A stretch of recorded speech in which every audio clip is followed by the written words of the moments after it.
Bueno, yo creo que en tiempo vamos a iniciar de una vez, porque aquí es medidito nuestro espacio, entonces vamos a dar inicio hoy a las 9:45 a estas 3 ponencias que tenemos en este momento. Les agradezco a los que están allá virtual, bienvenidos, y gracias por escucharnos, por estar atentos aquí en el auditorio de laboratorios, para escuchar estos 3 ponentes que tenemos en este momento.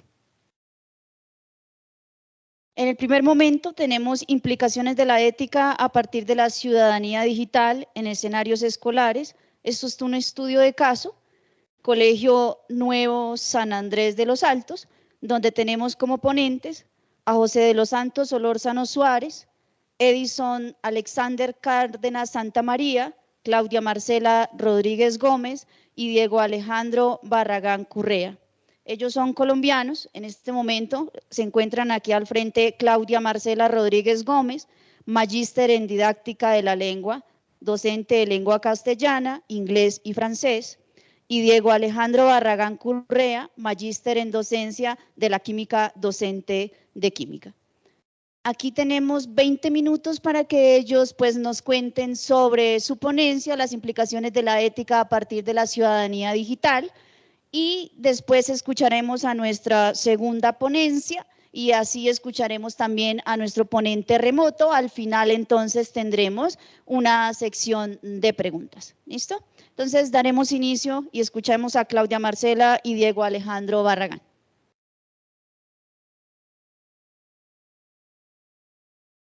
Bueno.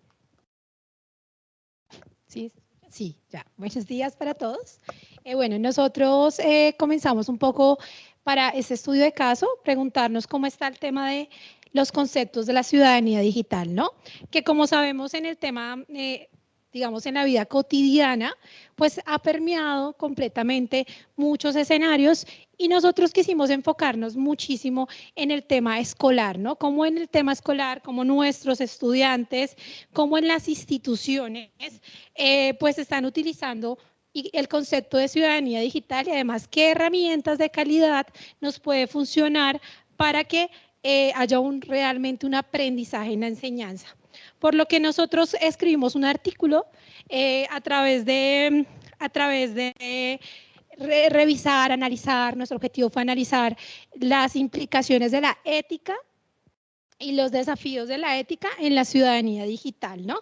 Por lo que hicimos un estudio de casos para estudiantes de grado 10º y 11, en el cual, en el Colegio Nuevo San Andrés de los Altos, ubicado en Usme, en la localidad de Usme, en el barrio Aurora, en el cual hicimos una metodología mixta para revisar la literatura y mirar algunos elementos de la ciudadanía digital. Entonces creo que ese fue como nuestro objetivo y a partir de esto hicimos una discusión enfatizando la importancia de la ciudadanía digital y sobre todo pues esas preocupaciones que realmente nos centramos fue el tema de, bueno, ellos qué piensan o los estudiantes qué piensan sobre la protección de datos, cómo es su transparencia, cómo ellos piensan la ética en la transparencia, en cuando escriben, cuando hacen plagio, que eso también lo revisamos ahí,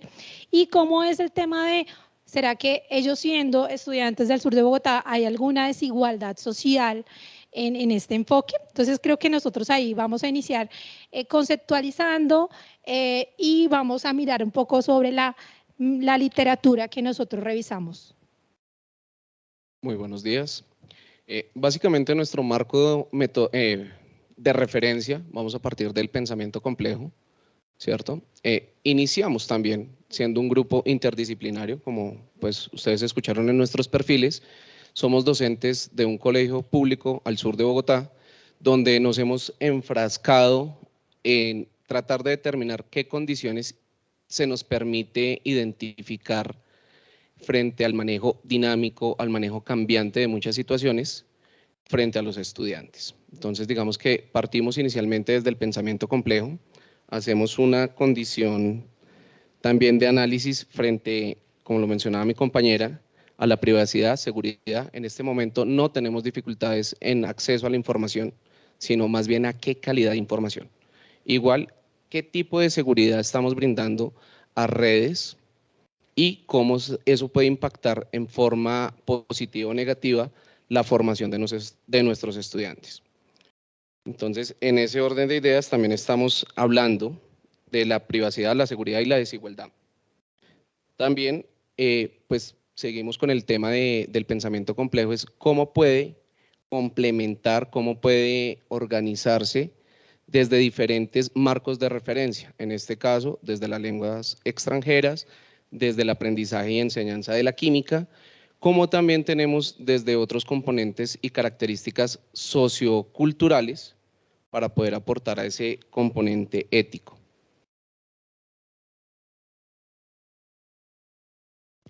Tenemos aquí también, pues, que este tipo de implicaciones se han visto más marcadas desde el momento en que la pandemia tocó a nuestras puertas, dado que irrumpió violentamente, pues, la educación remota asistida por diferentes herramientas tecnológicas y también este contexto de información o este bombardeo de información constante donde apuntamos a una selección de información y de qué manera estamos haciendo uso de ella.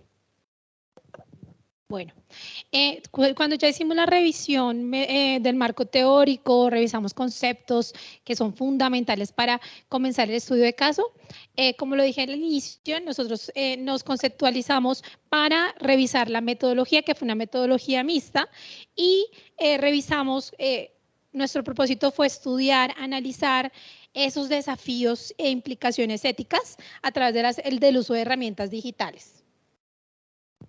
Claro que sí. Entonces, bajo este tipo de metodología mixta, el proceso como tal era recoger la información desde el punto de vista de los aspectos cuantitativos y cualitativos que tenían acerca de los estudiantes. En el enfoque cualitativo tuvimos la oportunidad de manejar todo el proceso de cuál era la percepción que cada uno de los estudiantes tenía frente a, si yo utilizo, por ejemplo, una herramienta con inteligencia artificial, ¿qué tan ético es para mí desde la conceptualización? 2, ¿cómo coadyuvo todos mis procesos académicos y formativos a partir de ese elemento, esa circunstancia principal de la ética? Entonces, la percepción general, más del 90% de los estudiantes ha utilizado este tipo de herramientas digitales, con una muestra significativa de 45 estudiantes en grado 11 y en grado 10º una población de 38 estudiantes aproximadamente que hicieron la encuesta. Cuando dentro de la misma clase se tuvo la oportunidad para construir algunas fichas utilizando la herramienta, pero no como genérame el proceso, sino construye tu parte, y cuando ya tengas esa parte, como la herramienta con inteligencia artificial y aplicando también otras herramientas de parafraseo en el ámbito digital, podrían mejorar la escritura. Entonces los estudiantes se percataron que ellos podían hacer esos constructos y a partir de esos constructos poder modificarlos y ayudarlo a un punto un poquito más científico. En ese mismo orden de ideas, se le ha dado a los estudiantes para que se vuelvan ciudadanos digitales otras herramientas diferentes a las que normalmente observamos, porque, por ejemplo, en este orden de ideas, la herramienta que estamos utilizando hoy nos permite evitar estar llevando una memoria USB, utilizando otros dispositivos de almacenamiento, y más que todo lo que tenemos es un enfoque desde la nube, donde cualquier ciudadano lo pueda trabajar. La mayoría tenía una percepción un poquito complicada, un poquito diferente de cómo utilizar las herramientas. Cuando aprendieron de que con la misma herramienta podían dar muchos más procesos, podían facilitar, y lo que se demoraban haciendo, por ejemplo, 1 hora, terminarán en el buen sentido haciéndolo en 10, 15 minutos. Entonces, hay que adaptar esta ciudadanía digital con el estudiante para que no solamente cuando llegue a la universidad, sino cuando vaya al ámbito profesional también sea capaz de, en una empresa o en un emprendimiento, producir elementos que faciliten el proceso. Por ejemplo, en la parte de los análisis de datos, utilizando herramientas como Power BI y dándole el uso principal a esta parte. Tuvimos la oportunidad entonces de hablar de 2 casos principales. Uno de los casos fue trabajar con la serie Black Mirror, que puede ser un poquito, en el buen sentido, futurista, pero si la miramos hace 10 años, tal vez, pero en este momento no. Entonces, así que la compañera hará un enfoque frente a cómo se utilizó Black Mirror para utilizar esta herramienta. Listo, entonces para este estudio de caso utilizamos la serie Black Mirror, en el cual nos basamos con un pensamiento de Foucault sobre el biopoder y la biopolítica. Entonces, cómo a través de Foucault revisamos estas dos series, perdón, esta serie, y vimos una serie que se llama Caída en Picada, y el otro, el capítulo, perdón, y el otro capítulo de Himno Nacional, ¿no? Entonces, con esos dos capítulos, a través del pensamiento de Foucault, los estudiantes tenían que analizar cómo el biopoder, cómo la biopolítica afectaba a, digamos, a los personajes, ¿no? En el cual, pues, creo que los estudiantes sí generaron diferentes dilemas con el tema, por ejemplo, Caída en Picada, de cómo a través de un like, a través de un me gusta, realmente ellos se comportan de tal manera, ¿no? No sé si lo lograron ver ese capítulo, que es excelente. Y ahí ellos empezaron a analizar, bueno, ¿qué tanto control hay del Estado para que nosotros, o bueno, ahí en esa serie, sigamos ciertos momentos, o qué tanto poder se puede ver en estos dos capítulos, ¿no? En el otro, por ejemplo, que es el himno nacional, vemos que es un ministro que está amenazado, que también afecta no solamente el tema político y social, sino también su vida íntima. Entonces, ahí se analiza. Hay una estudiante que nos escribe en este texto, a través de una pregunta, por ejemplo, cómo los sujetos participan voluntariamente de su proceso de opresión, y ella nos comenta, por ejemplo, en su análisis, que efectivamente ella evidencia cómo hay un control de poder, cómo ellos también, digamos que lo asocia a su realidad, cómo ella también se ve afectada en las redes, no sé, al momento en que, por ejemplo, ella ya se limita un poco a publicar cierto tipo de contenido porque pues vive todavía en el tema de qué dirán de mí. Entonces ella también añade ahí en una de sus textos que logramos analizar, también se hizo esta pregunta de cuál es la relación entre el poder, los medios de comunicación y la ética que se puede restablecer en el capítulo. Ella también, bueno, otro estudiante, que es Harold, nos dice que en realidad vemos un punto objetivo, las comunicaciones tienen mucho que ver con el poder que se genera gracias a estos medios. El tema de la imagen de la persona en televisión nos muestra aplicaciones de millones de personas que consumen al día a día. Entonces ya vuelve, oiga, como un influencer, como una persona logra controlar también, y cómo nosotros como ciudadanos seguimos también diferentes influencias y pensamos no por lo que nosotros pensamos, sino por lo que piensa esa persona, ¿no? Entonces, claro, ahí en ese análisis estamos revisando también el tema de la información de privacidad. También ahí ellos hablan sobre, oiga, ¿qué tal? ¿Qué tan privada está nuestra vida en estos medios? ¿Qué tan las redes realmente logran también perder la dignidad y el tema de la familia, ¿no? Porque en esos capítulos también nos hacen. Entonces, sí ven que hay una erupción grande en la privacidad, y que pues realmente pues el capítulo sí logra este cometido de estar asociando y reflexionar sobre la emocionalidad, sobre los valores, sobre cómo la tecnología está en nuestra cotidianidad, y cómo el poder, digamos, se manifiesta también, aunque sea sutil, es un poco opresivo en el tema de sistemas de valores y moralidad. Entonces, ahí en este estudio de caso vimos como esos resultados. Listo, vamos a mirar el otro tema, que es las entrevistas. La mayoría de los estudiantes, cuando se le hizo el proceso de la entrevista, se le hacían preguntas relevantes, por ejemplo, como cuando usted va a realizar una búsqueda, ¿qué es lo primero que hace? Esta es la típica, muchos respondían, profe, entro a Google, listo. Lo primera página que me salga. Y para que el profesor no se dé cuenta, la segunda. Y a veces le doy siguiente hasta la tercera. Es una de las maneras que obviamente ellos respondieron sinceramente. Otros se les preguntaba, bueno, ¿y cuáles implicaciones tiene el tema del plagio? ¿Sabes qué es plagio? Previamente nosotros habíamos hecho una socialización, ¿sí? Con estudiantes 9º, 10º y 11, donde hablamos del informe de Turnitin, que nos mostraba los tipos de plagio, mixtos, reciclados y demás. Cuando se dieron cuenta que todo, absolutamente todo, realmente puede ser plagio, ¿sí? Desde ese punto de vista, los estudiantes dijeron, uy, profe, pero entonces no podemos hacer nada, no podemos estudiar. Yo, no, Usted puede leer, parafrasear, pero siempre debe darle la cita al autor. Entonces, allí metimos un poquito de cómo enseñarles normatividad APA, cómo hacer el proceso de enseñarles a que no todo lo que hacen es plagio y trabajar.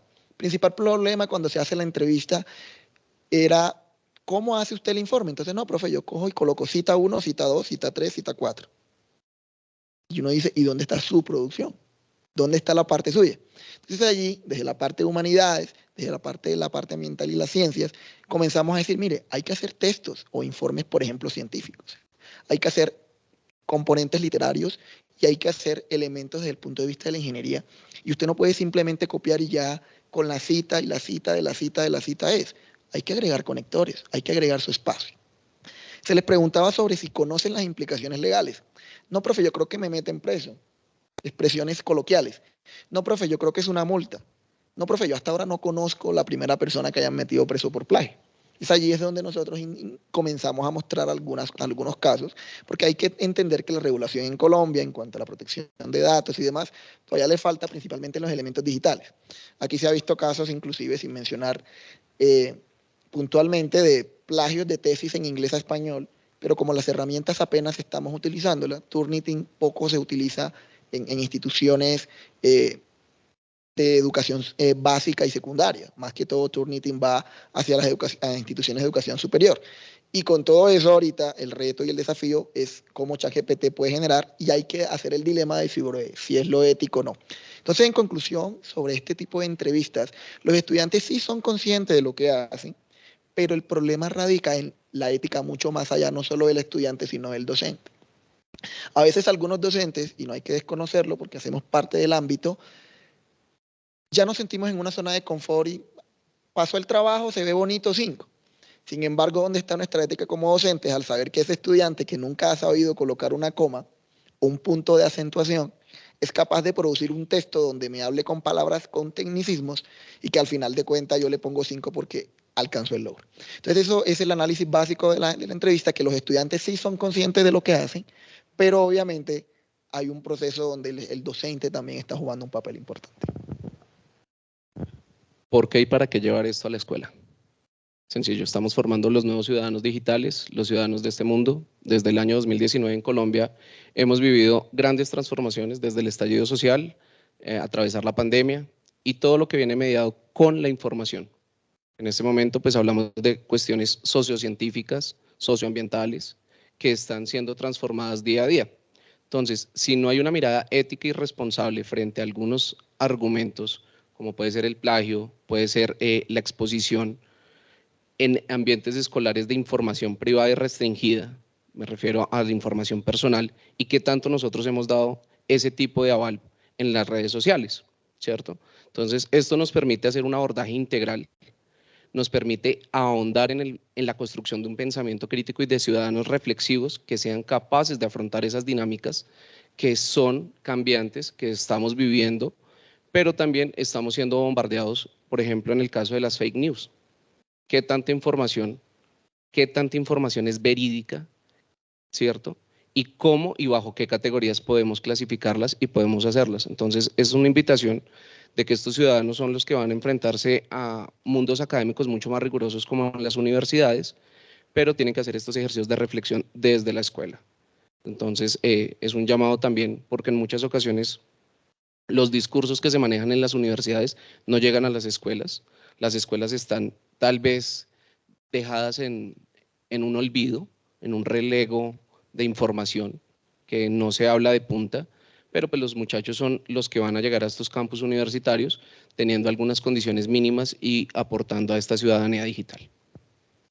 Bueno, concluyendo, después de todo, creo que sobre todo la implicación de este artículo es que, como lo dijo Diego, los docentes y el entorno educativo tienen que estar implicados en la ciudadanía digital. O sea, somos ciudadanos digitales y por ende revisar también el tema de las brechas digitales. Vemos que no todos los estudiantes, por ejemplo, tienen acceso a Internet, y también esto implica que los estudiantes pierdan diferentes oportunidades, digamos, en todo el tema, que una hoja de vida, ingresar a una universidad. Entonces, haciendo esta reflexión, creo que es primordial que pensemos que todos tenemos que estar implicados en enseñar qué es ser un ciudadano digital, y a pesar de que en los análisis de casos encontramos cosas positivas como ellos ya entender el tema del plagio, entender, revisar, por ejemplo, nosotros ponerlos en las clases oiga, ¿qué son las fake news?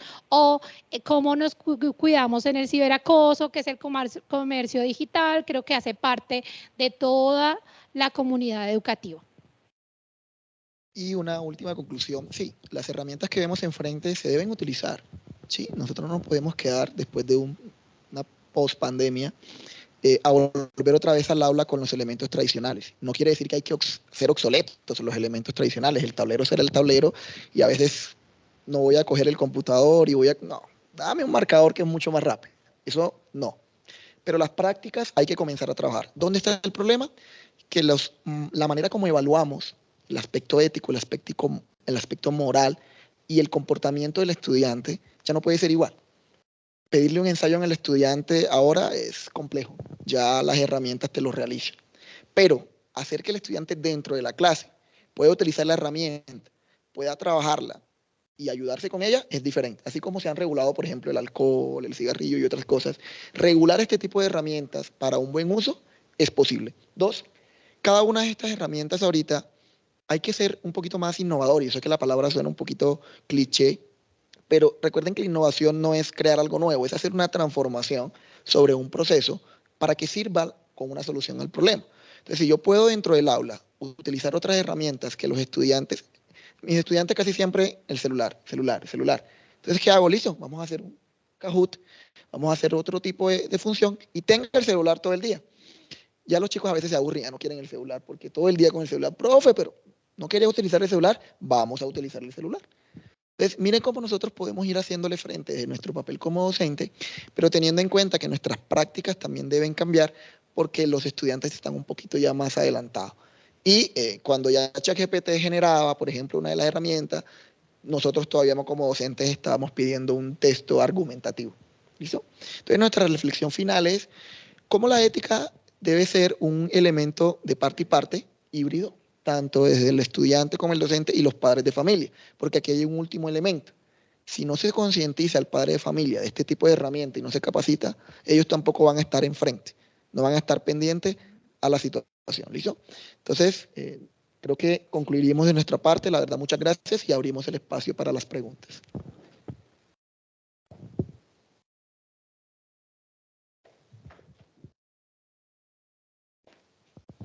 Bien, muchísimas gracias. Vea que a veces nosotros aquí tendemos a sacar del aula cierta tecnología, pero hay que saberla usar, ¿cierto? Y como nos dicen ahora, pues perderle el miedo y hacer que estos estudiantes pues sepan y puedan lograr un buen uso de esa tecnología. Bueno, dijimos que las preguntitas van al final de las 3 ponencias, entonces vamos a continuar con la ponencia número 2, actualidad y perspectiva de los recursos de ética en los programas de licenciatura en Colombia, un análisis filosófico.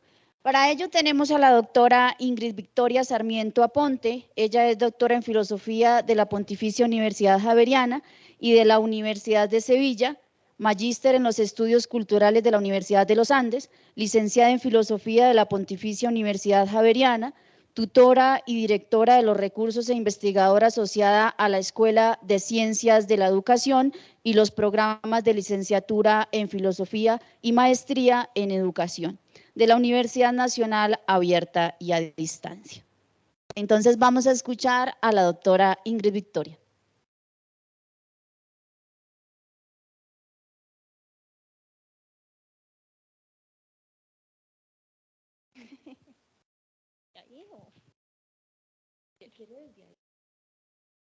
Bueno, buenos días.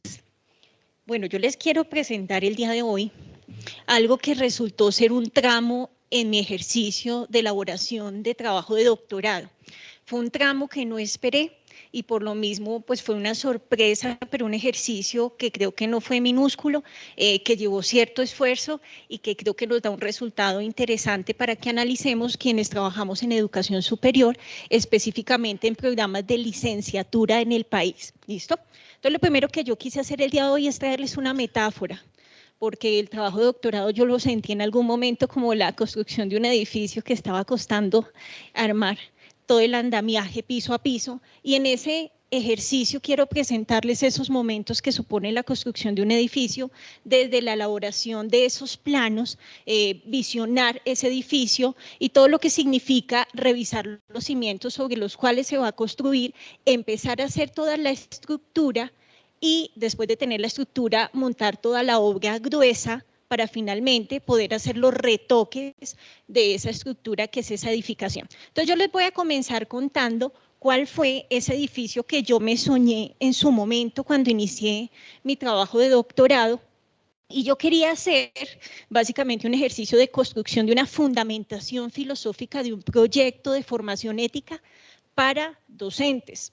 En ese momento coordinaba yo las áreas de ética y filosofía en el Colegio San Bartolomé La Merced y observaba como una necesidad, tanto en los procesos formativos desde el área como en el ejercicio de veedora del colegio y quien coordinaba todos los procesos de formación cívica y política, la necesidad de formar a los maestros, porque intuitivamente sentía, y allí la justificación de este proyecto, que los maestros resolvemos las situaciones de convivencia más desde la modalidad habitual que tenemos, es decir, desde lo que hemos aprendido en nuestra experiencia, que desde una formación en didáctica, epistemología, de cómo acompañar los procesos de formación ética de nuestros estudiantes. Con esa dificultad, yo emprendí una tarea en su momento y era, bueno, pensemos cómo debería estar estructurada entonces la formación ética de los futuros licenciados en el país. Y ese fue mi sueño. Pero les voy a contar qué pasó cuando quise yo emprender esa formulación epistemológica, porque este era un doctorado en filosofía, no era un doctorado en educación, entonces yo me iba a enfocar en la formulación epistemológica de la propuesta, ni siquiera en lo pedagógico, porque mi intención en ese primer momento era de carácter filosófico. Pero encuentro entonces unos elementos muy interesantes cuando quise hacerlo. Uno, había dos opciones. Los filósofos a veces empezamos a hacer construcción a partir de los conceptos y la teoría de otros autores, pero frente a estos temas no hay muchos filósofos que puedan decirme algo sobre la actualidad colombiana, no la hay. Y dos, cuando yo quería entonces aproximarme a otra literatura de otros campos, desde la pedagogía, para poder tener claridad sobre el estado del arte de los cursos de ética en el mundo y en Colombia, pues no había literatura suficiente. Hay literatura sobre otros programas, pero no sobre las licenciaturas. La otra dificultad que observaba es que mi experiencia como docente no era suficiente para armar un proyecto de doctorado. Si yo veía una dificultad, sí, pero era una experiencia particular que no resultaba suficiente para soportar todo un proyecto que iba a desarrollar durante varios años. Y entonces tomé una decisión, digamos que la línea que yo vengo trabajando es el pragmatismo norteamericano, y desde el pragmatismo norteamericano la filosofía se hace partiendo de la realidad, no partimos de los supuestos ni los sistemas filosóficos preconstruidos. Y ese acercarme a la realidad pues supuso elaborar otras preguntas previas a cómo fundamentar filosóficamente esto, sino que supuso preguntarme por cuál es ese estado actual de los cursos de ética en el mundo y en Colombia. Entonces, ese fue el primer ejercicio, por eso digo, ese momento de encontrar los cimientos fue un momento de encontrar la tierra movediza, porque no había que construirlo. Y entonces ese fue el ejercicio inicial que está en el primer capítulo de mi trabajo de doctorado, es realmente el informe, que son más de 200 páginas, no reposa en el trabajo realmente solo se toman 30 páginas en las que presento los resultados, pero son los resultados de una investigación que responde a dos cuestiones importantes, y es si los cursos de ética que tenemos en la actualidad en los programas de licenciatura en Colombia ofrecen de manera intencionada recursos suficientes para la formación de estos futuros maestros, y si esos recursos pues efectivamente cumplen con este propósito. En filosofía usualmente partimos de unas hipótesis robustas. Este es un caso atípico porque yo no quise formular una hipótesis más que preliminar. Yo tenía una intuición, pero yo quería corroborarla. En ese ejercicio entonces se formulan unas hipótesis nulas frente a si cuentan con ello, no cuentan con ello, y lo que hice en el ejercicio a través del diseño metodológico fue tratar de corroborarlo. Se eligió una teoría fundamentada que es acorde con el mismo pragmatismo y es este interés de llegar a las categorías, no partir de ellas. Elijo unos en el diseño, un enfoque mixto, que para filosofía tampoco es lo más habitual. Ustedes saben que incluso esas categorías no las usamos en filosofía. Nosotros hablamos de enfoque hermenéutico, hablamos de otras cosas, pero mi paso por las ciencias sociales sí me obligaban a mí, o sea, mi interés era poder hacer un ejercicio transdisciplinar y tomé metodología de ciencias sociales y educación para hacer este ejercicio. Entonces se definen unas técnicas y unos instrumentos que no son habituales en filosofía, entrevista, todo lo que significa ir más allá del material bibliográfico y la literatura existente. Sin embargo, también se hace revisión documental, en cuanto para nosotros es muy importante poder revisar lo que había. Entonces, quiero contarles qué se encuentra cuando empezamos a hacer este ejercicio. Entonces, voy a darles algunos datos porque los datos son importantes en esta investigación. En Colombia, con código SNIES, teníamos para ese momento, que era noviembre del 2021, 496 licenciaturas. Se tomó una muestra correspondiente a 356 programas de licenciatura del país, repartido en 10 programas que escogía aleatoriamente. De esos 356 programas constituían el 71,74% de la población total, pero quiero decirles que el índice de confiabilidad constituía el 95%, entonces por eso se elige esa muestra para tener un garante de que la muestra fuese significativa. Cuando se hace la revisión se verifica en los planes de estudio, que es lo que se revisa inicialmente, que solamente el 48% de nuestros programas de licenciatura tienen cursos de ética. ¿Saben qué significa que solo 48 tenga curso de ética? Significa que el otro 52% lo está resolviendo de alguna manera, pero no sabemos cómo. Puede que lo resuelva de manera transversal, pero ¿qué pasa cuando transversalizamos los elementos en el currículo? Nadie se hace responsable y finalmente nadie termina ofreciendo esa formación. Es muy subjetivo. Cada maestro entonces lo da de acuerdo otra vez a su moralidad habitual y no frente a unos elementos intencionados. Aquí lo que más me interesaba saber si había una intención formativa de las instituciones, porque nosotros vemos en las responsabilidades sustantivas de todas las universidades un discurso ético coherente, en el mesocurrículo, en los documentos maestros también es coherente la cosa, pero vaya y mire el microcurrículo a ver si la ética se resuelve en algún lugar para los licenciados en formación. Entonces ahí estaba la duda. Se encuentran 4 tópicos hacia los que se orientan los cursos de ética en el país. Encontramos que la mayoría se orientan hacia la ética y la ciudadanía. Ojo, con faltas de claridades conceptuales de hasta dónde llega la ética, dónde empieza la moral, dónde comienza el civismo. Realmente hay una amalgama que no presenta mayor claridad y en últimas no sabe uno si se resuelve la formación ética o solamente es formación en ciudadanía. Otro grupo de cursos encaminados a la ética profesional, pero en menor proporción, solo el 20%, unos cursos de teoría ética, sobre todo en las licenciaturas en filosofía, que corresponde al 4%, y las universidades confesionales pues tienen su cátedra ignaciana, atomista, que corresponde al 7%. ¿Qué se corrobora aquí? Cuando se acerca hacia los sílabus que pude encontrar y los contenidos analíticos de algunos de estos cursos, pues lo que se encuentra efectivamente es que hay una ausencia de referentes epistemológicos que sustenten al maestro desde dónde pararse para acompañar estos procesos, y lo mismo pasa con, no hay reconocimientos de procesos psicológicos de cómo se desarrolla la moralidad en los niños, pero tampoco hay procesos de didactización de la ética, tampoco aprendemos cómo se hace eso con los chiquitos, cuando van creciendo no tenemos esos elementos. Entonces la hipótesis nula fue corroborada. Entonces concluimos ahí que no contamos con planes de formación ética en las universidades suficientes y pertinentes para este propósito. ¿Qué pasa con las entrevistas con maestros en formación, pero también maestros en ejercicios? Ellos empiezan a decirnos hacia dónde también deberían apuntar. No solamente corroboran que no no recibieron la formación que ellos necesitan y que se ven muy cortos cuando tienen que resolver cuestiones de convivencia y tienen que llegar a acuerdos entre maestros, sino que además ellos indican, que ya lo vamos a ver rápidamente, unos aspectos hacia los cuales sí debería orientarse la formación ética en el país y la formación que ellos deberían recibir para poder ser unos maestros un poco más responsables frente al ejercicio que se les encomienda, teniendo en cuenta que en Colombia dicta la Cátedra de Ética en Educación Básica Media cualquiera, ni siquiera es el maestro del área disciplinar específica. Entonces ahí también se corrobora la hipótesis nula, no cuentan con elementos suficientes. En la bibliografía, que fue bastante robusta también, un número importante de investigaciones a nivel internacional y nacional, hay una constante, siempre menos del 50% de los programas que se consultan tienen cursos de ética. Eso es casi una constante alrededor del mundo, Australia, en Europa, no es solo Latinoamérica.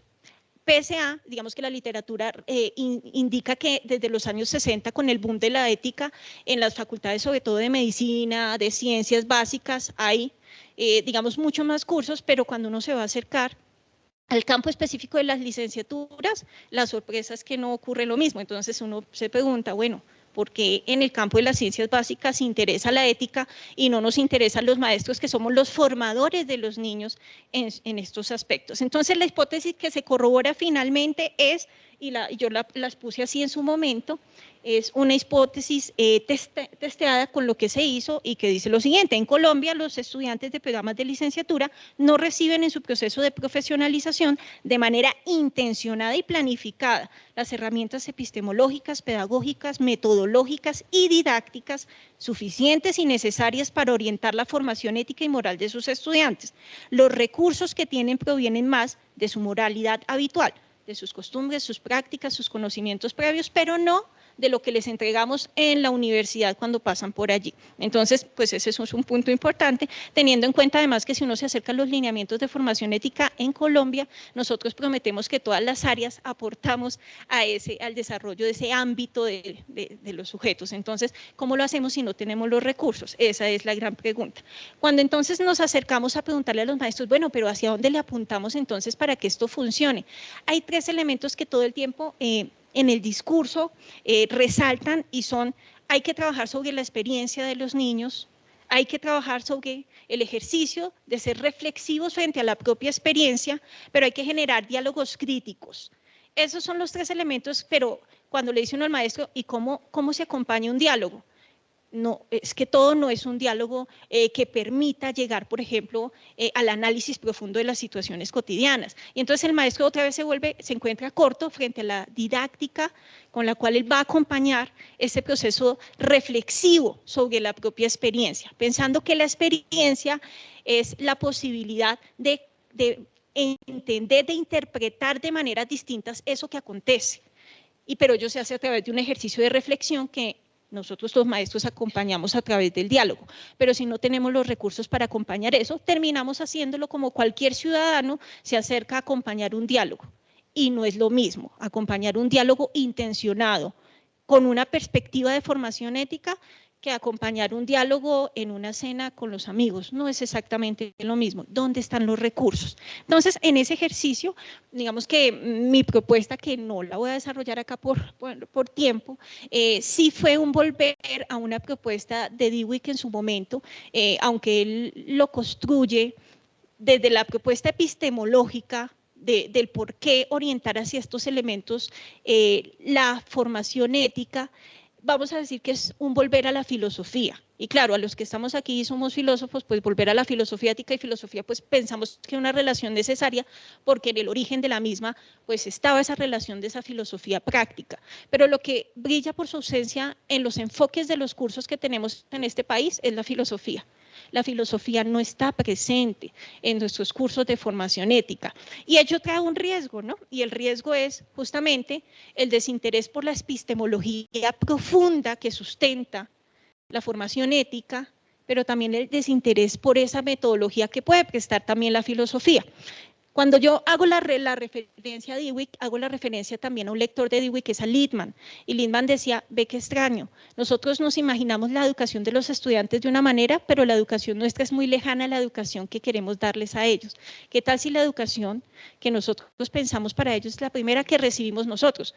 ¿Qué tal si tenemos una formación ética basada en la lógica? ¿Qué tal si ese ejercicio lógico además nos orienta a la razonabilidad? El programa de filosofía para niños, que ha sido mi interés de investigación durante 20 años, lo que ofrece es todo ese ejercicio de pensarse de manera profunda los procesos de pensamiento y las dimensiones de pensamiento que hay que desarrollar para que la formación ética sea posible. Nosotros no podemos cultivar sobre desierto, necesitamos desarrollar unas habilidades lógicas, críticas, cuidadosas, necesitamos elementos de creatividad que nos permitan aflorar la reflexión ética con los niños. Aquí la propuesta que yo construí, a lo que sí se dedica la mayor parte de mi trabajo de doctorado, fue a revisar y a construir esa fundamentación de por qué orientar hacia la filosofía, la formación ética de los licenciados del país. ¿Por qué aprender a dirigir comunidades de diálogo e indagación es algo importante que deberíamos aprender los maestros? Porque los maestros decimos hay que hacer preguntas, pero ¿cuántos de nosotros sabemos hacer segundas y terceras preguntas? El niño me respondió una cosa y con eso me quedé. Cuando yo quiero llegar a una reflexión ética, yo tengo que llegar a las segundas y terceras preguntas, y es que tengo que llegar a la confrontación de la idea inicial del niño, porque yo tengo que llevarlo a ver otros puntos de vista, a flexibilizar el pensamiento, a reconocer el otro con el que está en diálogo, pero que sea capaz también de decir, quizás eso que yo pensaba al inicio no era, quizás mi conducta debería ser otra, pero para llegar a esos procesos tenemos que acompañar los procesos dialógicos y no tenemos los elementos. ¿Cómo hacer uso de la filosofía? Aquí yo puse algunos de los postulados que nos entrega la filosofía para la formación ética en las licenciaturas, que además desde la fundamentación, problemas clásicos de la ética, nos ofrece metodologías también para examinar las razones, motivos, circunstancias de por qué actuamos como actuamos. Decía Littman, es que uno debería poder examinar los problemas cotidianos con la misma rigurosidad que los problemas científicos. Uno debería poder examinar las razones que me llevaron a hacerlo, las circunstancias, y todo ese ejercicio supone una preparación del docente que no tenemos en este momento. Entonces, esa era como la motivación. Hoy solamente quería presentarles ese pedacito que encontré allí como de quiebre que hay entre lo que queremos y lo que realmente tenemos en las licenciaturas en este momento en el país. Muchas gracias.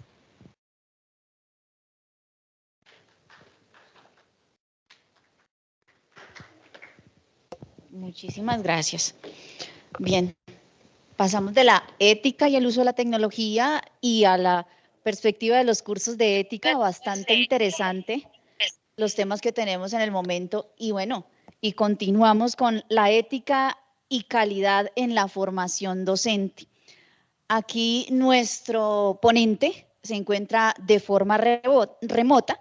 Él está trabajando en la Universidad Metropolitana en Ciencias de la Educación en Chile. Aquí está el rostro de nuestro ponente, el doctor Pedro Rodríguez Rojas, sociólogo de la Universidad Central de Venezuela, magíster en Administración y Economía, maestría en Educación en Tecnología Educativa y tiene un doctorado en Ciencias Económicas y Sociales. Entonces vamos a escuchar al doctor Pedro Rodríguez Rojas con su ponencia Ética y Calidad en la Formación Docente. Muy buenos días. ¿Me escuchan bien?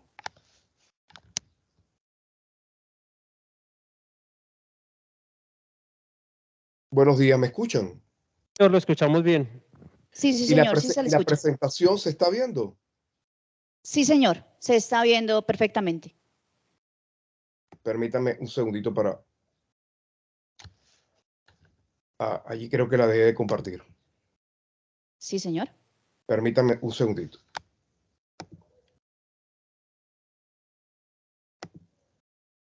Allí la tenemos de nuevo, ¿no?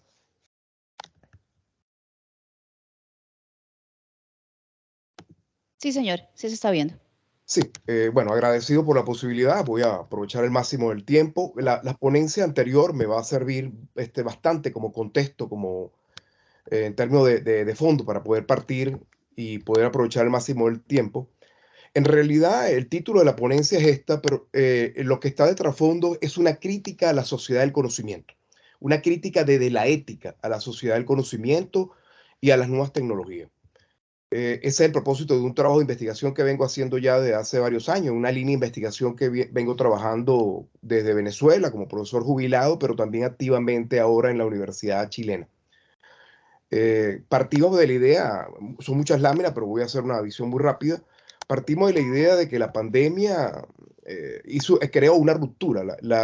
Había unos procesos en esta sociedad del conocimiento, unos procesos tecnogerenciales que tenían un tiempo estimado, más o menos alrededor de 10, 15 o 20 años para establecerse, y la pandemia hizo que en apenas 2 o 3 años todos estos procesos se hicieran de la forma más violenta. O sea, el pretexto de la pandemia, y no, con esto no quiero decir que la pandemia es algo creado artificialmente, pero el contexto de la pandemia sirvió para estos propósitos, para el propósito de la expansión de estos conceptos, estos paradigmas tecnogerenciales.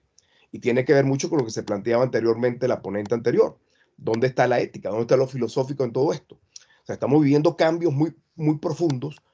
Lo que vimos en la pandemia era una crisis de la existencia humana, de la vida humana, y eso pareciera ser que no son los temas centrales hoy en educación y en el mundo, sino que los temas centrales es cómo adaptamos y cómo incorporamos nuevas tecnologías. La educación y la sociedad en general está fundamentalmente centrada en cambios tecnológicos y gerenciales. Es decir, ¿cómo nos adaptamos en ello? Cuando los problemas existenciales reales, fundamentales que nos demostró la pandemia era el problema de la vida, de la naturaleza, de la humanidad. Esos problemas parece que se convirtieron esos temas en secundario y lo primero es lo tecnológico. Por eso de partida ese es el juicio al cual yo estoy estableciendo, el juicio crítico a la sociedad del conocimiento. Yo no estoy negando que existe una sociedad del conocimiento, no estoy negando la tecnología y la importancia de la inteligencia artificial. Aquí la estamos utilizando, gracias a ella me conecto y gracias a ella me he conectado y me conecto todos los días con mis estudiantes y con el resto del mundo. Tengo mayor acceso a la información, rapidez, velocidad, todas estas cosas, pero nos dedicamos todos los días, o la mayoría de bibliografía, de documentos, están centrados en las bondades de las nuevas tecnologías, de la inteligencia artificial, pero de poco del cuestionamiento. Y allí la ausencia, lamentablemente, de la filosofía y concretamente de la ética. Y ese es mi llamado. Por eso me sirvió mucho la exposición anterior. Y eso me va a hacer más corta esta explicación previa.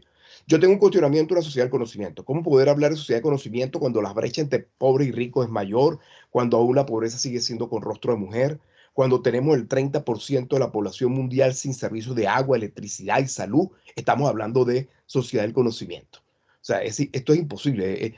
Es inmoral hablar de sociedad del conocimiento con los altos índices que tenemos de droga, alcoholismo. La droga es el negocio más grande del mundo.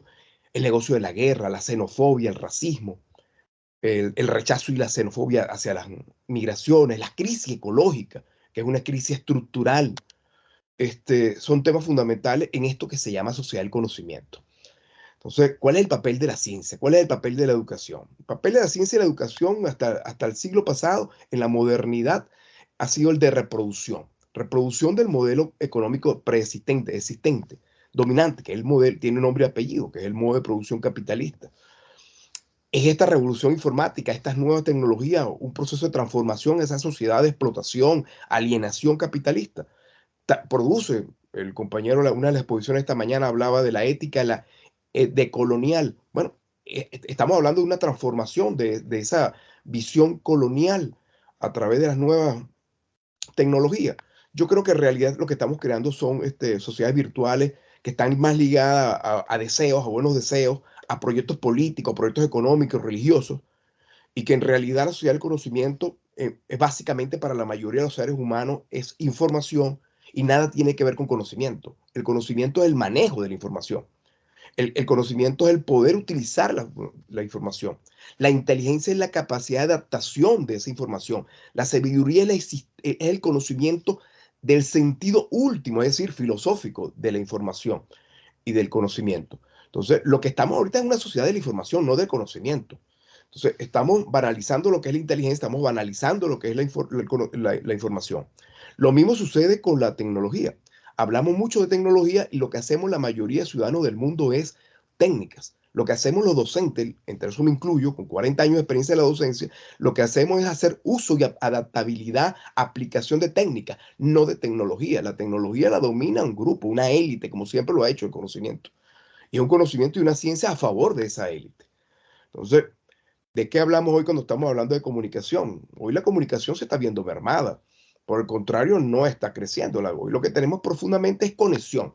Hoy nos conectamos y nos desconectamos en las redes sociales. El conocimiento pareciera ser que está centrado allí en las redes sociales y en la gran masa mediática. Se ha hablado hoy y se hablaba recientemente del papel de la filosofía. Yo creo que hay un papel terrible hoy de la crisis del hombre, de la humanidad, del pensamiento. Hoy pensar es perder el tiempo. Lamentablemente muchos filósofos se han dedicado a estudios un tanto de abstracto de la realidad y lamentablemente tenemos una especie de huida de la filosofía, del pensamiento profundo. Hoy estamos en eso que se ha llamado la sociedad del consumo, la ignorancia de la sociedad del conocimiento, la sociedad del espectáculo, la era del vacío, la sociedad líquida. Y yo llamé hace unos 20 años, utilicé un término muy fuerte, está en algunas de mis publicaciones, la sociedad de los idiotas informados, o la generación de los idiotas informados. Un título, un tema muy duro, muy fuerte, pero que un poco lo que quiere es el llamado de atención sobre este sentido filosófico, ético y claramente en este caso de la sociedad del conocimiento y cómo yo la veo orientada fundamentalmente a un tema económico. O sea, la sociedad del conocimiento hay que entenderlo como la expresión tecnológica de la globalización y de la imposición de un modelo económico sobre el resto. Eso sin quitar las bondades que tienen el uso de estas técnicas y cómo nos ayuda en tiempo y facilidad y en costos. Hoy estamos criticando y cuestionando a la educación tradicional. Hay un agotamiento de la sociedad moderna en general, por eso se habla de posmodernidad y la crítica a la modernidad. El modelo educativo de hace 200 años, ese modelo ilustrado, ese modelo formado a partir del Estado Nacional para reproducir el Estado Nacional, ese modelo está siendo agotado. Ya Margaret Mead y Barry Lenin en la década de los 70, hacía 50 años, plantearon el fin de la escuela. Y estamos de acuerdo que la escuela tiene que ser cuestionada. Pero una cosa es cuestionar la escuela, la educación. Yo cuando hablo de la escuela me refiero desde el párvulo del preescolar hasta el doctorado.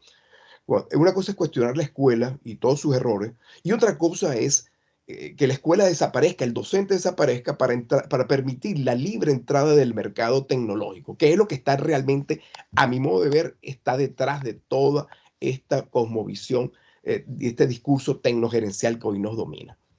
Entonces, se nos habla de una revolución tecnológica, en la cual yo particularmente, esto lo paso muy rápido, tengo profundas dudas. Tengo profundas dudas de dominio teórico, filosófico. Tengo profunda duda de que información sea igual que conocimiento. Tengo profunda duda de que información sea igual que conocimiento y formas y saber, inteligencia. Y que tecnología sea igual que técnica sea igual que tecnología. Se habla mucho de la calidad educativa. Hoy esos son términos gerenciales que se usan constantemente. Yo creo que a ningún necio se le ocurriría decir que la educación, como cualquier otra institución, no debe tener calidad. Claro que sí. El problema está, la diferencia está cuando la calidad se convierte en un término competitivo, un término estrictamente administrativo, como si la escuela, la educación fuera una empresa comercial, como si la eficiencia, la reginería, todas estas cuestiones gerenciales a las cuales se habla constantemente, el liderazgo en las escuelas, fuera el centro de la escuela. La gerencia puede servir para, igual que la tecnología puede servir para y puede ser útil, pero no es neutra.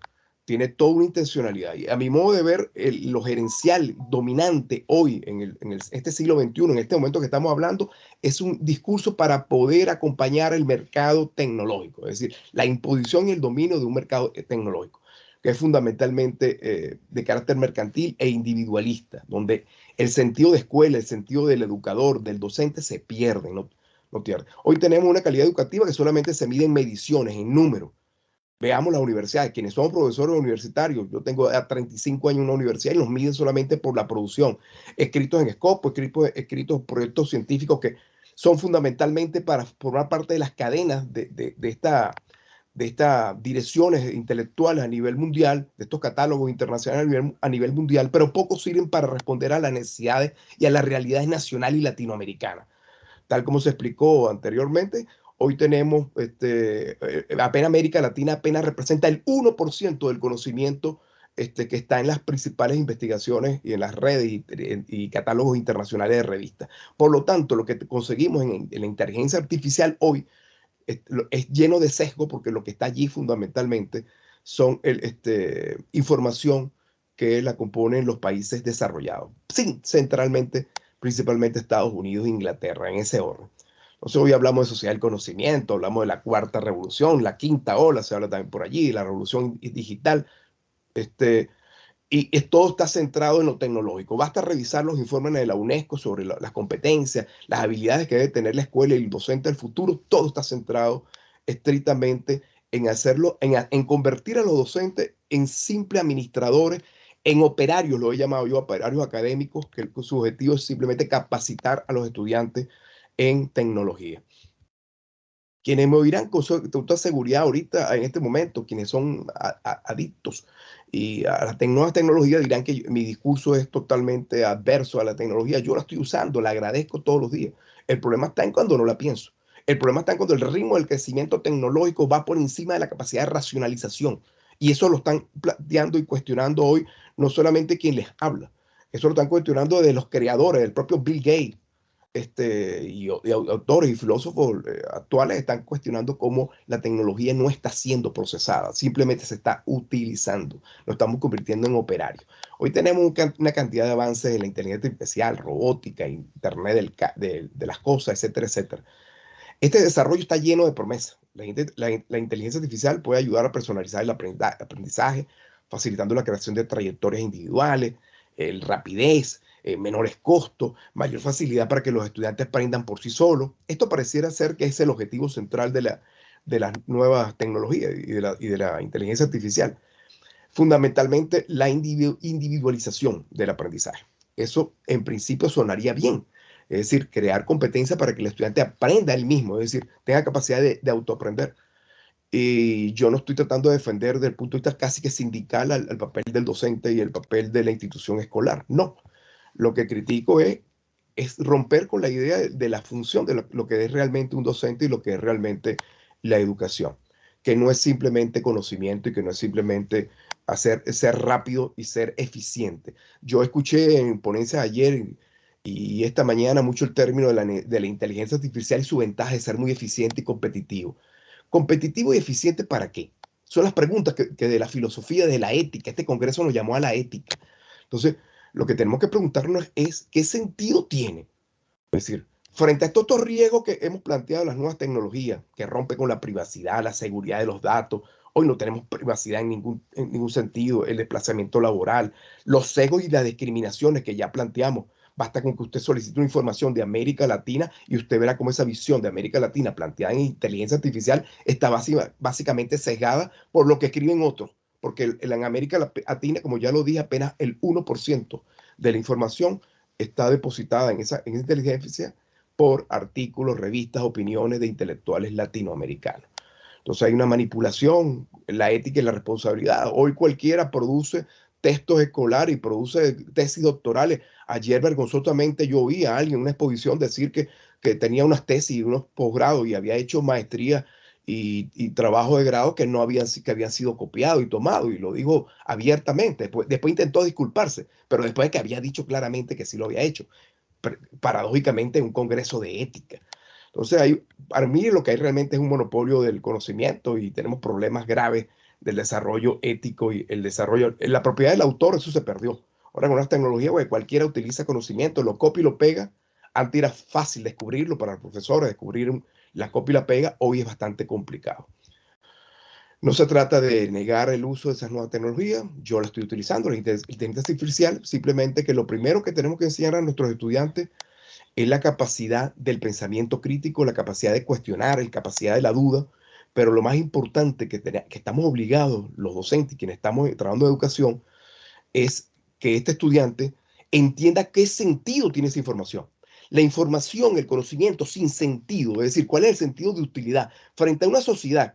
Por eso empecé por la sociedad actual, una sociedad llena de pobreza, desigualdades, de sesgo, de diferencias y brechas sociales, de género, etarias, donde el 30% de la población humana no se está preguntando estas cosas que nos estamos preguntando. El 30% de la población no tiene agua, no tiene luz, no tiene acceso al internet.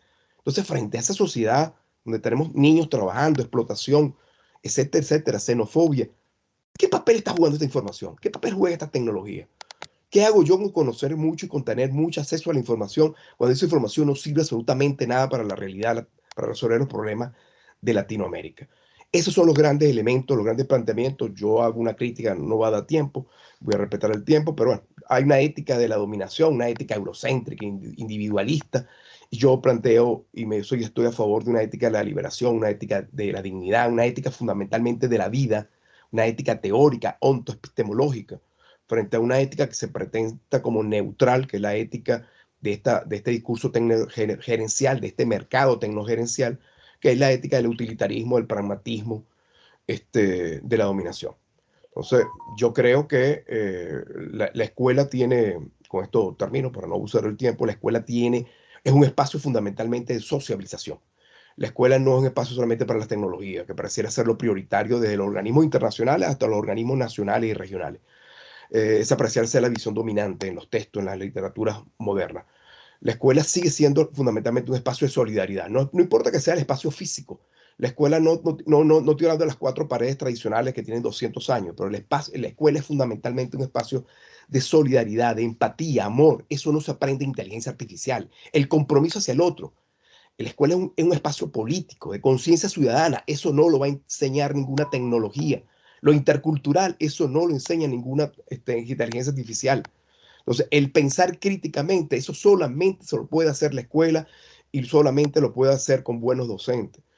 Los temas fundamentales de ambiente, salud y vida pareciera ser que no son temas importantes y centrales. Ya parece que pasaron de moda. Entonces, la escuela no puede restringirse solamente a procesos gerenciales, administrativos o a problemas informativos. Eso se resuelve con tecnología. Los problemas informativos y de conocimiento cognitivo se resuelven con tecnología. La escuela es mucho más que eso. La escuela es un espacio de vida. La escuela es imposible entender la sociedad sin el papel fundamental que tiene la escuela y el papel allí el docente. El docente no puede ser solamente un operario, la escuela no puede ser solamente el espacio donde se mercadee tecnología y se imponga un discurso dominante de lo gerencial a favor de estas nuevas tecnologías. Bueno, espero poder haber sido lo suficientemente claro. Con esto termino y quedo abierto a los comentarios y críticas. Gracias. Muchísimas gracias al doctor Pedro Rodríguez. Bien, en este mar de información creo que 2 milímetros de conocimiento es nuestra profundidad. Bien, hemos escuchado en este momento 3 ponencias, las cuales nuestra primera ponencia estuvo en implicaciones de la ética a partir de la ciudadanía digital en escenarios escolares. Aquí encontramos a nuestros 4 ponentes y también estuvimos escuchando a la doctora Ingrid Victoria Sarmiento Aponte con la actualidad y perspectiva de los cursos de ética en los programas de licenciatura en Colombia. Y finalizó el doctor Pedro Rodríguez Rojas con ética y calidad en la formación docente. En este momento entonces inicia nuestro bloque de preguntas. Estaremos acá los ponentes dispuestos a responder todo aquello que ustedes tengan allá en el tintero.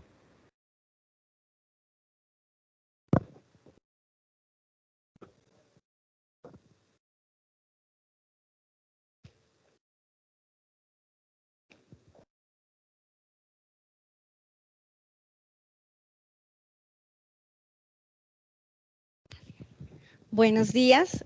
Bueno, la primera pregunta es para los 4 profesores. Primero, pues, felicitarlos. Creo que es una apuesta, como ellos mismos lo nombraron, ética y responsable para con los estudiantes y con su institución educativa. Me surge la duda de si ese caso que llevaron como de manera muy experimental, digámoslo así, ¿cierto? ¿Ustedes han pensado en extenderlo con otros cursos, en mantenerlo, además, digamos, con otros estudiantes, en extenderlo, por ejemplo, articulando las familias, que creo que es súper importante empezar a articular, pues, como saben, la escuela, la sociedad, la familia, como toda esta triada en estas experiencias tan importantes que promueven la reflexión en los estudiantes y que pues creo que pueden alcanzar otras dimensiones muy importantes como la familia, ¿no? Esa es la pregunta. Y para la doctora Ingrid, muy interesante la investigación, doctora. Usted decía que se limitó a establecer como esa propuesta para los programas de licenciatura.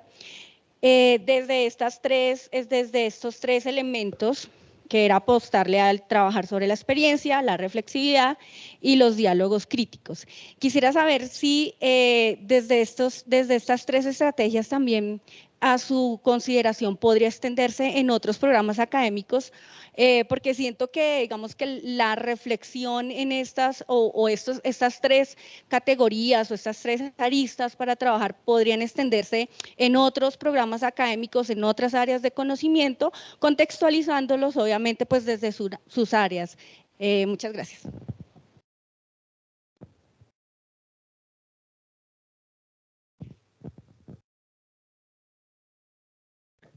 Bueno, muchas gracias a la compañera por la intervención. Nosotros aquí consideramos que hay una potencialidad muy grande frente al trabajo de un enfoque mixto. Digamos que la mirada interdisciplinar nos permite hacer una validación cuantitativa a través de números, pero también la parte cualitativa nos permite extender la experiencia y plantearla en términos de un semillero. Nosotros tenemos este pilotaje de 2 capítulos de la serie Black Mirror, pero la idea es empezar a trabajar otros capítulos más. Siempre digamos que con esa mirada un poco con las categorías Foucaultianas, que nos parecen muy potentes para el análisis cualitativo y para la interpretación, y cómo estas atraviesan precisamente el tema de la ética, los alcances que puede tener la tecnología frente a los procesos de sujeción, de disciplinamiento de cuerpos, no solamente el cuerpo físico, sino también el cuerpo social. Entonces lo tenemos planteado para trabajarlo en los ciclos 5, 10º y 11.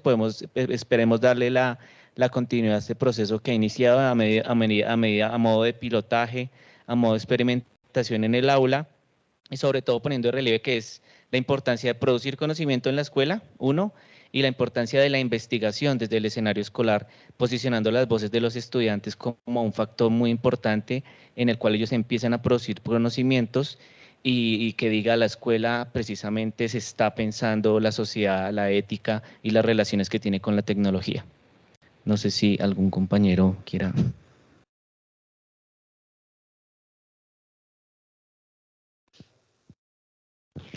Bueno, ¿me recuerdas tu nombre? Lady. Bueno, te voy a contar algo de las investigaciones que rastreé frente a tu inquietud, porque como te contaba, digamos que hay poca referencia a las licenciaturas para poder hacer la comparabilidad. Sí me tocó ver programas de otras escuelas alrededor del mundo. Hay, digamos que, como unas líneas de investigación. Hay quienes investigan dialogando con los estudiantes y con los maestros para determinar las características que debería tener una educación que realmente sea significativa para ellos, y realmente todos coinciden en lo mismo. Realmente las experiencias más exitosas son las que hacen ejercicios de resolución de dilemas éticos y que realmente pone problemáticas para discutir en el aula frente. Y digamos que sí. Desde ahí te contestaría que sí. Hay otras investigaciones que se dedican a pensar más bien los estadios de desarrollo moral de los estudiantes universitarios. Y es interesante, se cogen casi todos de Kohlberg para tratar de mirar el estadio de desarrollo moral, y las conclusiones de casi todas las investigaciones es que no llegamos a los estadios más altos. Eso no ocurre ni siquiera a nivel universitario. Entonces se preguntan por qué, si la universidad debería dar otras herramientas adicionales pues a cualquier sujeto ciudadano, ¿por qué tampoco llegamos a unos estadios más altos? Siempre quedamos a nivel convencional, no subimos más. Hay investigaciones en Colombia sobre los cursos de ética, sobre todo en derecho, en ingenierías. Hay algunas que rastrean también cursos de medicina. Y digamos que la constante, bueno, digamos que en las de Antioquia, tú ves que hay, sobre todo en Antioquia, ahí sí ya no es el 50% que yo les decía que tiene 50, no, sino que hasta el 80% llega a tener cursos de ética. Pero sí hay digamos que hay un análisis crítico siempre, y es que estos cursos se quedan en lo axiológico, se quedan en la ética profesional, que es la perspectiva que tienen casi todos los cursos de ética, para esas otras carreras. Digamos que en las licenciaturas vieron que la ciudadanía, la formación en ciudadanía puntúa mucho más alto, pero en otros programas puntúa muy alto la ética profesional, además de la cívica, pero una ética profesional del código deontológico del profesional.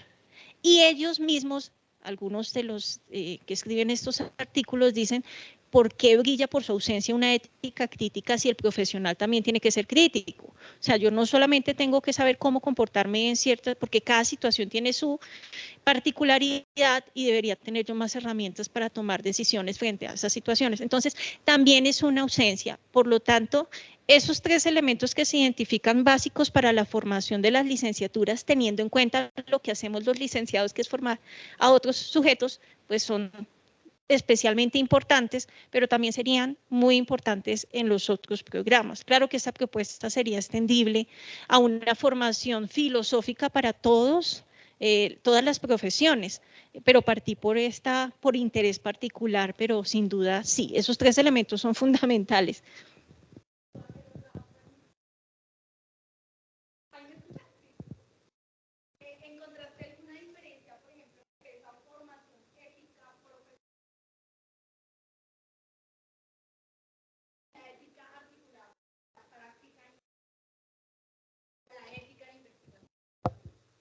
En nuestros programas de pregrado no hay ética en la investigación. Sí hay unas investigaciones, sobre todo en México y en asociación con España, en las que ellos expresan que sí hay un crecimiento de investigaciones y estudios de casos sobre la ética, ¿sí? Sobre la implementación, pero eso no significa que sea un aspecto que se trabaje dentro de los pregrados. En otros programas seguramente sí, en los posgrados, porque es la característica propia de maestrías y doctorados, pero en los pregrados no. Y tampoco está lo mínimo, didáctica, psicología, el desarrollo, tampoco. Y ni investigación alrededor de eso, nada.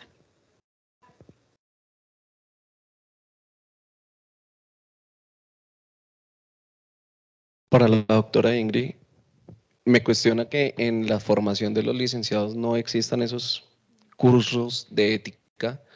Me cuestiono personalmente porque pues en la universidad que me formé no lo tuve. Y me lleva a la pregunta es, ¿eso tendría que ver algún tipo de relación en no reconocer el estatuto de profesionalización docente? ¿Daría algo o impactaría de alguna manera en eso?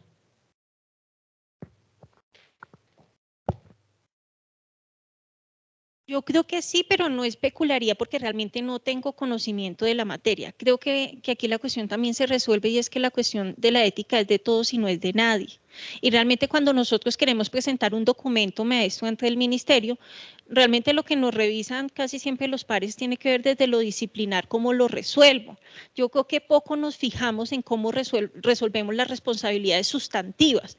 Si tú estás en un programa de ingeniería o para nosotros, digamos, una licenciatura en filosofía, pues el par nos revisa que el currículo y que los cursos correspondan con la formación disciplinaria. Los que tenemos aspectos de pedagogía, pues que tenga evaluación, que tenga un curso de didáctica, pero yo creo que se nos está colando, o sea, no nos estamos dando cuenta de la necesidad también de incorporar. Un curso no garantiza, porque como vieron, los cursos tampoco es que tengan una... en el diseño microcurricular tampoco es que respondan a la inquietud, pero al menos expresaría una intencionalidad de querer incorporar eso dentro de los planes de estudio de las licenciaturas, al menos que se expresara.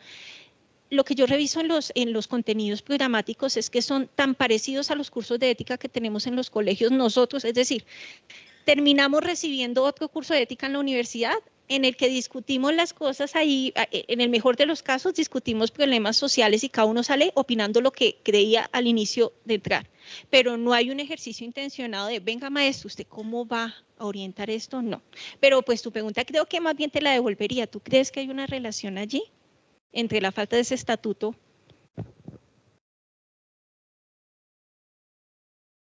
En términos de que no hay un reconocimiento, digamos que en muchas ocasiones el docente y se ve muy marcado en lo que son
Bueno, ya que mencionaba el tema, perdón, ya que mencionaba el tema en la parte de los contenidos programáticos que muchas veces el ministerio realiza, hay una estrategia que Universidad X, que no mencionaré por temas de confidencialidad, ya que fui parte de ellos, implementó en una de las principales, que es el primer contenido que se da en el primer semestre, que se llama Cátedra X de la universidad, ese elemento en el componente básico del contenido pragmático de la ética. Y es obligatorio que el estudiante asista durante los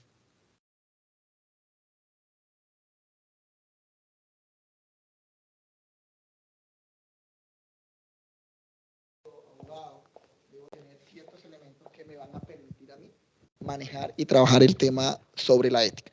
Son prerequisitos para el grado. En la parte del grado, cuando van a hacer el tema de checklist, la universidad implementó que debe asistir a por lo menos uno dentro de los ciclos propedéuticos, porque lo manejan en ciclos propedéuticos, a uno de los diplomados o seminarios que tienen que ver con ética sobre su profesión.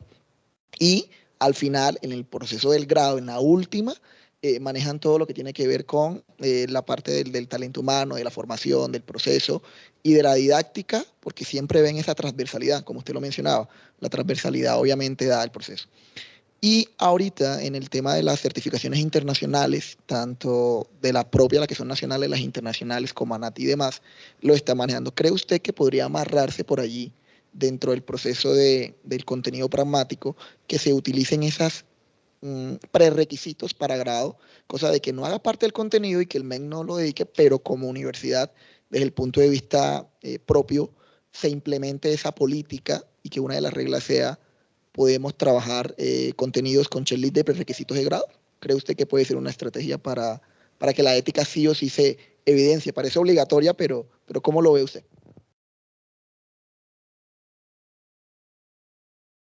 Bueno, esa estrategia está bastante interesante y además funcionaría para lo que nos estaba preguntando Lady, es en general las profesiones, cómo garantizas que de todas maneras sí en el recorrido de formación superior brindemos algunos elementos para que el profesional que sale yo no solamente te pueda decir que hay unas competencias desarrolladas, que hay unos resultados de aprendizaje, sino que también hay una formación de ese sujeto que desde la misión institucional yo prometí que le iba a entregar a la sociedad.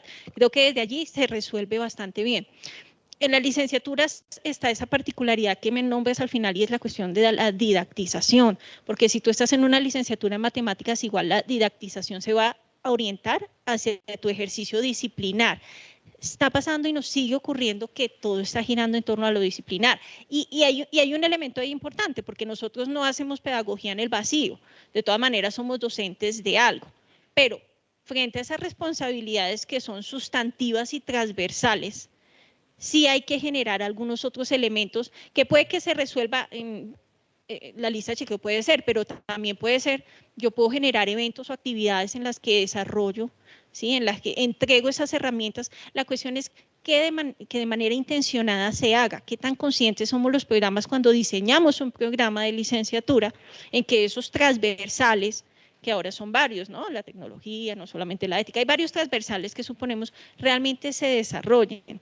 Es más una cuestión del diseño de los cursos, pensarse esa intencionalidad, porque son rutas formativas en últimas. Y para generar rutas formativas, pues yo tengo que ir haciendo además control en qué momento y cómo mido. Además que estamos en un campo que quienes hemos estado ni siquiera con los niños sabemos muchas veces cómo verificar el desarrollo de esas competencias, porque es que todo lo que son habilidades blandas y está relacionado con el ser, es muy difícil de corroborar, porque incluso en las aulas de ética fácilmente nos confundimos y creemos que hay un desarrollo del pensamiento crítico y uno sale y ve al chino y es el primero que le pega la patada al otro y uno dice, ¿qué pasó? Pero es que cuando estábamos discutiendo este tema, él decía que se resolvía mediante el diálogo.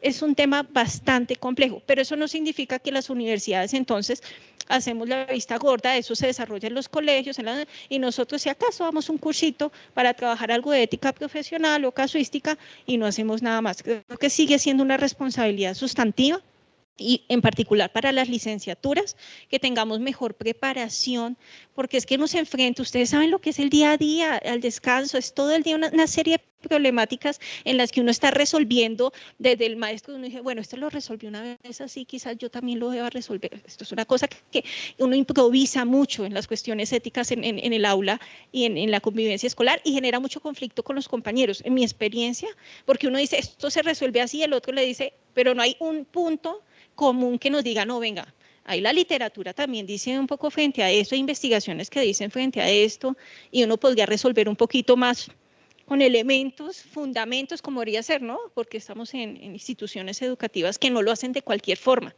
Deberíamos hacerlo de una manera en la que hay un conocimiento mayor, al menos de quien se está formando allí con nosotros, y no lo tenemos. Pero esa estrategia está bastante chévere. Gracias.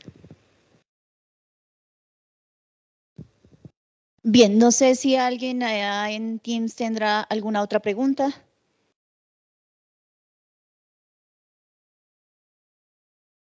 Bien. ¿El doctor Pedro tendrá alguna pregunta que hacer? Él nos está escuchando. Simplemente un comentario corto. Yo creo que el problema filosófico, lamentablemente, en la academia ha sido ese, el que se señalaba anteriormente. Estar centrado solamente en lo metodológico, en lo didáctico, y no en el fondo, en el sentido, en lo transversal.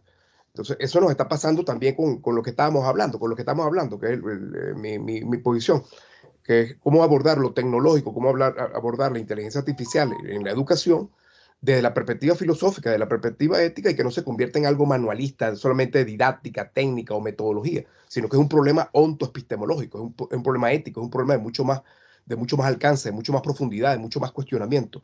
Pero bueno, por cuestiones de tiempo lo dejo allí. Gracias. Dale, ¿alguno de ustedes tiene alguna otra pregunta? Bien, entonces, pues, en resumen, tenemos la preocupación constante por la ética en el ámbito educativo. El primero aborda los desafíos éticos de la ciudadanía digital en las escuelas, como es el primer grupo que estuvo en este momento informándonos. El segundo destaca la brecha entre la moralidad personal y la formación ética de los maestros. El tercero promueve una ética liberadora en la sociedad del conocimiento. En conjunto, los tres enfatizan la importancia de considerar cuidadosamente los aspectos éticos en la educación y abogan por un enfoque más crítico y humano en la formación de los estudiantes y los profesionales en la educación. Muchísimas gracias a todos ustedes por escucharnos y por estar aquí en este cuarto Congreso de Ética, Ciencia y Educación. Muchísimas gracias. Se merecen un gran aplauso a estos ponentes hoy. Bravo.